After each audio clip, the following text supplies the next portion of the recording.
Hello everyone, my name is David Ibanda, and this is the podcast Those Who Came Before Us. It's been a while. If you were wondering where I've been, life got hectic for me, and I wasn't able to put out any new episodes, as you might have noticed. The 2-week episode schedule that I was on was 100% an overcommit. Between researching, writing a script, work, and life in general, I just can't put out an episode in that time frame. And so, I've resolved to release them when I'm ready, whenever that is. Now, today, we're going to talk about the pre-colonial Bunyoro administration. Yeah, I'm still on that. I've got 4 more episodes till I'm done with them, so buckle up. We've already covered their entire history over the course of 8 episodes, but now, I would like to flesh out their world a little bit, starting with the examination of authority in pre-colonial Bunyoro. What did that look like? I'm sure most are aware of the state that present-day African governments are in, especially in Uganda's case. From independence, we've had a slew of presidents, Mutesa, Obote, Idi Amin, Binaisa, Tito Okello, among others, and currently, Museveni. The changes that came with each leader were tumultuous, to say the least. Uganda has certainly struggled to find her footing on her own. But forget for a moment the post-colonial, the post-independence chaos that ensued. Let's go back to a time when things were different. A time before the invention of the Ugandan state. In Bunyoro's case, you've heard me talk about kings and chiefs. But what were their everyday lives like? What was expected of them? How did their government function? Today, let's talk about that.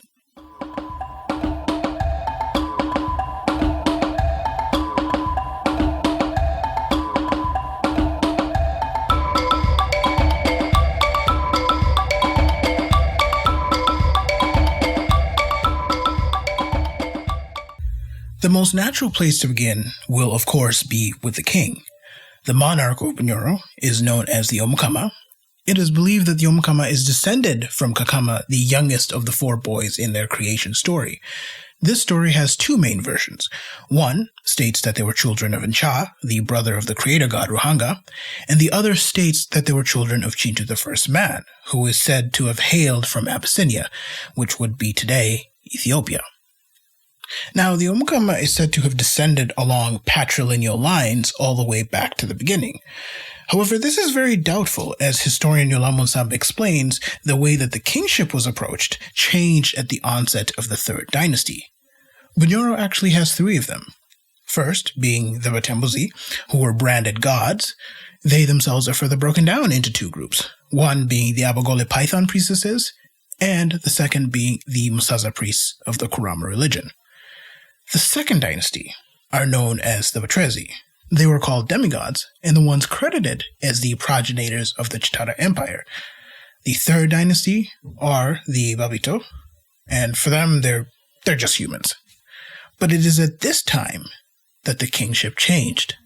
The Batembuzi and Batrezi rulers had been both religious and political figures. For the Babito, they were to be only political rulers. So most of what I'll discuss today will be about the Babito kingship. Due to the religious aspect of the first 2 dynasties, I'll save that for the religion episode. The Babito are the royal clan. According to Bunyoro historian Mikunya, the Babito clan has about 156 subclans, although they're all part of one big clan. So, for clarity's sake, I am not going to address any of the others. But John Beattie points out that the Bunyoro divided the Babito and their subclans into 3 overarching categories. The first one, at the very bottom, you have the Babito who were royalty in name alone. They were called Babito Konka, which means just the Babito. And so because of this, they were in reality treated no different than regular people. Moving up the pyramid, you find the Babito whose royalty claims have weight and power to them. They are described as the ones who are close to the drum. Lastly, at the very top, you have the Babito of the drum, or otherwise known as Babito Bengoma. These are the actual sons of the king, the princes. On the other hand, the daughters of the king, or princesses, were known as the Babito Kati of the drum. The Babito men were headed by the king's official brother, called the Equerry. he dealt with their issues in order to not trouble the king. And again, on the flip side, the women of the Babito clan were headed by the king's official sister, the Kaliota. Now, you'll notice that the king isn't in this pyramid, and that's because he's considered to be beyond them. He is the one who is above all men, which explains the autocratic nature of Bunyoro's political system. The word omukama has another meaning of the milker. He's the one who extracts, the one who takes, just like Akama took milk from his older brothers in the creation story. He could, if he wished, take another man's cow's property or their wife. Everything in the land belonged to him. And I know this sounds like a way to satisfy a man's wet dream to do whatever he wanted, but the Babito clan actually took measures to ensure that his powers were checked. In fact, kings were repeatedly reminded that they must always act in accordance with the will of their people. Here is one of the oaths that the Mukama was required to say at his accession ceremony. He was to grab a handful of grass and swear to, 1, not frighten his country, to rule his people well, to welcome strangers who wish to settle in the land, immigration, to help his people regardless of status, to care for orphans, and to adjudicate with fairness. And also saying that he owned everything was a way of putting all responsibility on the king. It was in his best interest to ensure the protection of his people and their property. As such, Shane Doyle states that the Bunyoro accepted a certain amount of exploitation in exchange for security, whether that be from physical threats, whether it's because they needed food security, or even protection from supernatural elements. He was expected to be generous to his people, providing feasts, counsel, justice, rain, or anything else that they might need. One of the king's titles was Agutamba, which meant medicine for poverty. Another one was Mwebingwa, which means he to whom people run to for help. These titles accurately reflect the generosity expectation Bunyoro had of their monarch. As historian Yolamu Nsamba states, generosity is an intrinsic value which was and is still expected of rulers. It was a royal and social obligation, and it was demonstrated by the number 9. 9 was a number before 10 that makes a bundle. The king gave his subjects gifts in bundles of 10. They, in turn, also gave him gifts in bundles of 10. For instance, if you gave cows, you gave him 10 cows. You see the digit 9 expressed in many things in Bunyoro regal culture. A king sat on a stool of 9 legs. His throne was adorned with 9 white cattle skins. A king held new moon ceremonies within 9 days of seeing it. A king had 9 drums, and his personal one was beaten for 9 days after his coronation. At the annual Impango ceremony, he cut 9 pieces of meat. He also knocked on an axe 9 times during the ceremony. He drank 9 sips of milk. 9 fingers plus 1 made 2 hands that were designed to give. You get the idea. The king also protected his people by looking after himself. He was expected to keep himself in good physical condition. After all, his body was believed to be mystically linked to the people and the land. Death or illness were not allowed to be close to the king. Any person who was sick in the palace was to be removed promptly. You could not sneeze or cough in his presence. Same thing applied to the animals. If his animals became sick, they were to be moved away from the palace for treatment, or if they couldn't fix them, to be killed. If the king himself got ill, this was kept a secret till the malady was dealt with. However, if it seemed that the king's medicine men couldn't save him, he was required to end his life, lest he make the kingdom suffer. He would drink a mixture of honey and milk laced with poison. This was also applied when he was old and feeble, and it interfered with his ability to do his job. Or if he suffered a dangerous physical injury that resulted in incapacitation or mutilation. After that, it would be time for him to sing with the angels. It was also expected that the Omukama was to be in a state of ritual purity. What this meant was that he wasn't allowed to eat certain foods that the Bunyoro deemed to be lower class. Examples would be cassava, sweet potatoes, some kinds of peas and beans. He didn't eat any other type of meat except beef. Fish, chicken, or goat were completely off limits. His cooks and servants also had to be ritually pure. For instance, his milkmaids, which would be the girls who served him his milk, were expected to be virgins. They also smeared their faces with white clay or kaolin in order to symbolize purity. Beattie tells us that the color white was a symbol of good in Bunyoro society. The others had to work in shifts of 2 days in order to take care of the king's dietary needs, and 2 days before their shifts, they had to abstain from sex, which was also the case when they worked. When the Omukama was served his meal, he had to eat it alone because no one was allowed to look at him while he ate. The only exception to this was the head cook, the Mocha, who was also responsible for feeding him. He had to drop pieces of meat into the king's mouth with a fork without touching His Majesty's teeth. Doing so resulted in death, which is quite the stressful job. I mean, these cooks literally put their lives on the line every day. And I keep thinking about how remarkably easy it would be to find a reason to kill his cook if he didn't like him. All he had to do was just move his mouth. Oh, there you go. Off to the gallows you go. Now, apart from the obvious special privileges that you expected His Majesty to get, the Omukama also had a special vocabulary that was used when addressing him or when talking about things in relation to him. For instance, the everyday Runyoro word for bathe is oga. For the king, it was amuka. The Runyoro word for bury is zika, whereas for the king, it's tawaza. There are many other examples of this. And it was also applied to the way that he was greeted. He was greeted in a special way, and had multiple greetings for the various things that he did. Bunyoro historian John Nyakatura mentions the following. When you meet the king, you say, Engudozo no kari. Now don't ask me what that means, I have no idea, but it has something to do with roads. When he enters a house, you say, Kaboneke muibingwa. And this goes on and on. He has a special greeting when he sits down. He has one when he leaves the room. He has one when he stands. And this goes on and on. All these things were designed to emphasize the exceptionalism of the king, and no doubt that would translate to where he lived. The Omukama lived in a specially designed hut within a palace that was unlike any other in the kingdom. I have posted a picture layout on the Instagram page. Check out TWCBU Pod on Instagram. Again, that is TWCBU Pod on Instagram. The palace was always built on a flat top of a hill which was close to a good source of water. The king's subjects would then get to building it. There were a few things that made the palace different, such as it always had to face south, and this applied to the chief's houses whether they stayed at the palace or in their hometowns. It had a variety of buildings in and around it. The biggest ones could be about 80 feet high and 40 yards in diameter, whereas the smallest would be about 7 feet high and 8 feet in diameter. Each building had a specific purpose, or belonged to an official palace member.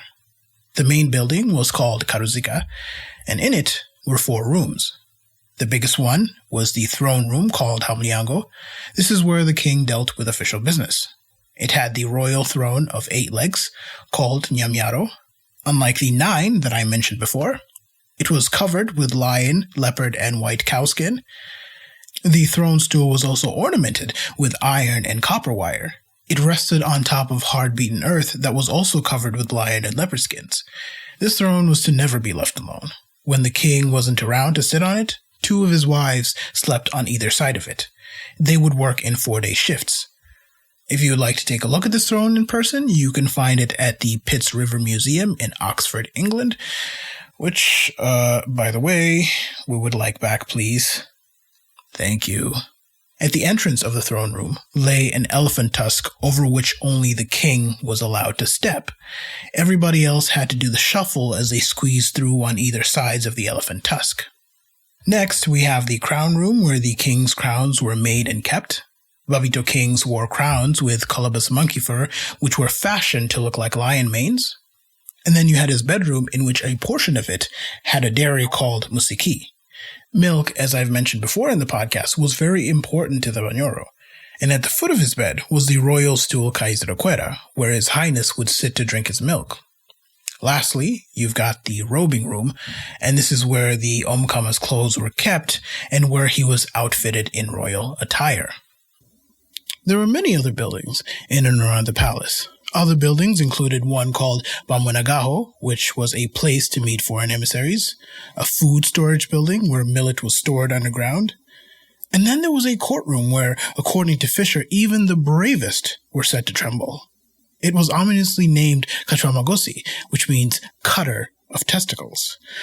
Although Nsamba seems to disagree with her on that, pointing out that she failed to indicate exactly what the men were afraid of. To which I say, what are we to make of the name then? Is it some sort of sick inside joke? A pun, maybe? Trying a man in a courtroom named Cutter of Testicles is bound to turn any man into a quivering invertebrate. I think I would be braver if I was forced to fist-fight a lion in a Roman Colosseum. Would I get mauled to death? Yes. As opposed to being relieved of my jingle bells, at which point I could no longer bring joy to the world. The others were pretty much where the chiefs, the king's royal tenants, and wives would stay. Furthermore, another interesting fact about the king was that he moved around quite a bit as a way of touring his country. And with each place he moved to, a new palace would have to be constructed there. The old one would be destroyed because no one gets to stay in a building for a king. So a king would move to various districts in his country, from Hoima to Masindi, then from Bugangaizi, and off to Mwenge. Every place he went to, the king was provided for by his people, and this is where he got the opportunity to show them that he cared for them. He would decide their cases and also throw feasts in these different places. During the colonial era, though, especially during the 1950s, a lot of people weren't happy to see their king. They felt that their relationship was now a one-way relationship, in which they were required to give, but the king wasn't. He was not as generous as the past kings used to be. Recall how I talked about the generosity expectation of the king. A lot of this was due to the fact that the Bunyoro government was very poor. Even if he wanted to, he couldn't give, although that didn't stop him from expecting his people to provide for him. So when the king showed up at a place, many would complain about having to give the little that they had, and on top of that, it took time from their already packed lives of cash crop labor. The relationship between ruler and ruled had turned sour. But what did the king do on a daily basis? Well, I'm going to tell you straight up, the majority of it involved deciding cases. So the king was, in reality, more of a judge than anything else. Nyakatura did put together a schedule of his daily activities, and it just involved adjudicating cases, observing several milking rituals, and various changes of clothes. So, if all of this sounds like something that you would like to do, how would one go about being king in pre-colonial Bunyoro? Apart from the obvious things that I mentioned, like being a member of the royal clan, and one would rightfully assume being the son of the king, present or past, there were a few other things to consider. 1. Are you the oldest son of a current or previous king? If yes, sorry, but this isn't for you. Thank you for your application, though. Try again in the next life. Just make sure that you return this time as a younger sibling, because Bunyoro tended to favor the younger sons. The role of the oldest was the one of advice. That's why he became the Okwiri, the official king's brother. Was this always followed? Probably not. But this is how things were supposed to be. Okay, so let's say you are a younger sibling, albeit one of many. Do you eliminate all your siblings? You could. It happened in Uganda when Kabaka Mutesa came to power in 1856. 61 of his brothers were executed. But the way it worked in Bunyoro was that a brother had the right to challenge another to have the throne. Not one-on-one like Black Panther, because that would be stupid. You would lower your chances of winning that way. But by raising an army to fight them. Whoever manages to kill the other wins. This is why Professor Ogengo Tunu calls it a sanctioned form of political violence. However, your chances of winning were heavily determined by the support you got from the establishment. Most times, they already knew who they wanted. That favorite usually ended up winning because of it. They would usually get more men, more weapons. It was a done deal. So it didn't matter if your dad wanted you to be king before he died. What it really came down to was, can you win the fight? If the chiefs didn't like you, they would not call on their men for you. So, let's talk about these chiefs. These were the people who were given lands to rule by the Omukama. John Roscoe says that there were 10 chiefs who had the most power and ruled over the kingdom's provinces. These big chiefs were called the Saza chiefs. Or were they called Abakungu? Various sources seem to disagree on what they were actually called. When we look at the memorandum written by Omukama Winya in 1948, he states that below the king were the Saza chiefs, and below them were smaller chiefs called Ndabaraba, Abatongole, and Abakungu. This is backed up by Bunyoro historian Nyakatura, who states that the Saza chiefs got their name from the cow-obsessed Bunyoro surface king, Isaza. Check out episode 2 of the podcast for that story. However, Emin Pasha and the Italian Gaetano Casati of the Egyptian Equatorial Empire, when they visited in the late 1800s, wrote that the Abakungu were actually the big chiefs, and below them were the Abatongole. If you ask Beattie, John Beattie, the reason for this confusion was that Nyakatura and Mwini were using the Buganda government model names of Saza. This happened because Bunyoro had been forced to adopt the system of governance of their neighbors by the British. Now, I understand that all these titles might sound the same and therefore confusing to the uninitiated ear, so just here's what you need to know. You have the great chiefs at the top, and below them a series of smaller ones all the way down to the small villages. The most important of these chiefs was the one they called Bamuroga. He is described by Nyakatura as being the chief minister of the palace. He was said to be heavily involved during the transition period from one king to the next. He would safeguard the secret of the king's death until the proper time, and Nsamba tells us that he would act as regent until the right person ascends. It is why in the story of Bukuku, he was asked to guard the throne until Isaza the Omukama came back. Early writers of Bunyoro history wrongly translated his role into that of a gatekeeper.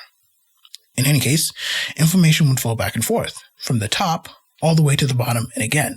The great chiefs were expected to inform the Omukama of things going on in their territory every morning. If they had nothing to say, they still had to attend and listen to the others talk. Skipping these daily meetings would cast doubt on the offending chief's loyalty. The only meeting they could skip was the one in the evening in which they would come to pay their respects and talk to the king. That was more of an informal visit. To be able to attend these daily meetings meant that the chiefs had to be at the capital at all times. No one was allowed to leave without the king's permission. This is where the lower chiefs came into play.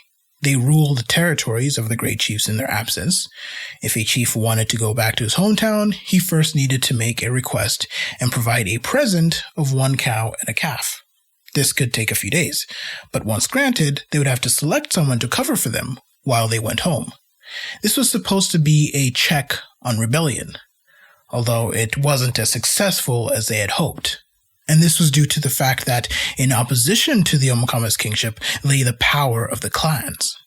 The King's Babito clan dominated the others, but Nsamba tells us that they had to struggle to maintain power due to the occasional pushback by some clans. These include some like the Basaigi clan and the Bamuli clan. So in order to mitigate this, some chiefly and royal roles were given to specific clans. That way they participated in the continued existence of the kingship and were, in a sense, kept happy.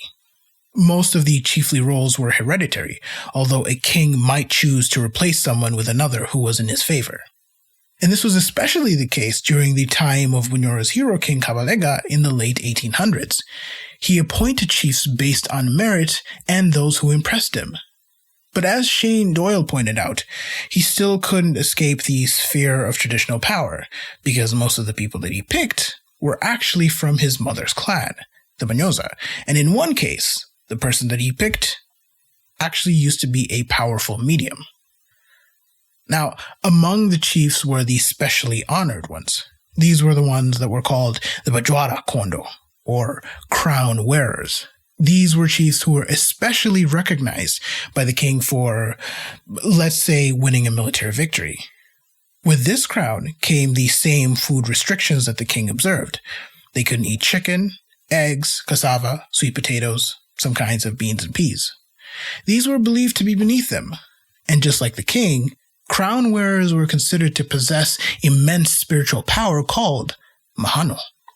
Beattie also tells us that this power could be seen as negative, and indeed Nsamba describes it as ritual danger, although how it works and what type of danger they faced isn't exactly explained.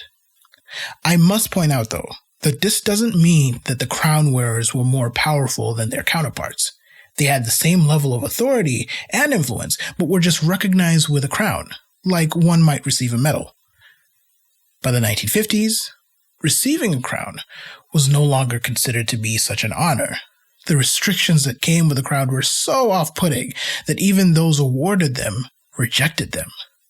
Those who inherited them, because you could inherit them, refused to wear them. Times had changed so much during the colonial era that wearing a crown didn't garner the same awe that it used to in pre-colonial times.